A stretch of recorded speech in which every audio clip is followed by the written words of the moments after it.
সবাইকে হোমিওডাইজেস্টের পক্ষ থেকে আমার সালাম এবং শুভেচ্ছা।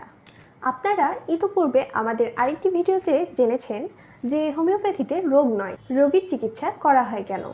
তাই স্বাভাবিকভাবে প্রশ্ন আসতেই পারে, তাহলে রোগ ও রোগের লক্ষণচিত্র নিয়ে নতুন এপিসোড অবতারণা করা স্ববিরোধী হলো কিনা।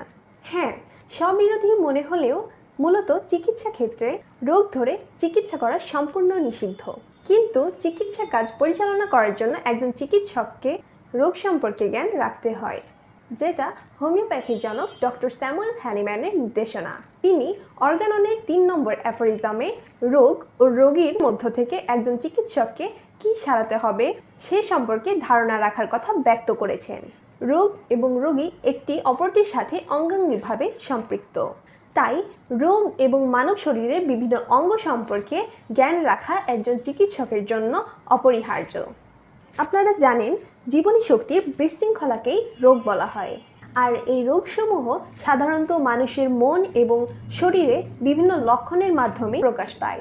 একজন চিকিৎসক যদি একজন মানুষের শরীরের স্বাভাবিক অবস্থা বা কোথায় কোন অর্গান থাকে, কোন অর্গানের কাজ কি, বা কোন অর্গানে কি কি রোগ হয়, কোন রোগের জন্য কোন কোন ধরনের প্যাথোলজি টেস্ট দেওয়া হয় ইত্যাদি, এই বিষয়গুলো নিয়ে যদি জ্ঞান না রাখেন, তাহলে চিকিৎসা কাজটি অবশ্যই কষ্টকর হয়ে যাবে।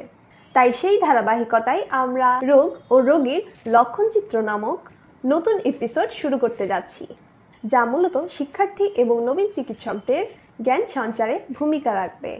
এছাড়া সাধারণ ব্যক্তি এবং রোগীরাও এই এপিসোডগুলো থেকে উপকৃত হবেন বলে আমরা বিশ্বাস করি। এপিসোডগুলো নিয়মিত দেখতে আপনারা অবশ্যই আমাদের চ্যানেলটি সাবস্ক্রাইব করে রাখুন। আমাদের এই নতুন এপিসোডে আপনাদের সাথে দেখা হচ্ছে শীঘ্রই। সে পর্যন্ত সবাই ভালো থাকুন, সুস্থ থাকুন এবং হোমিও ডাইজেস্ট সাথেই থাকুন। ধন্যবাদ।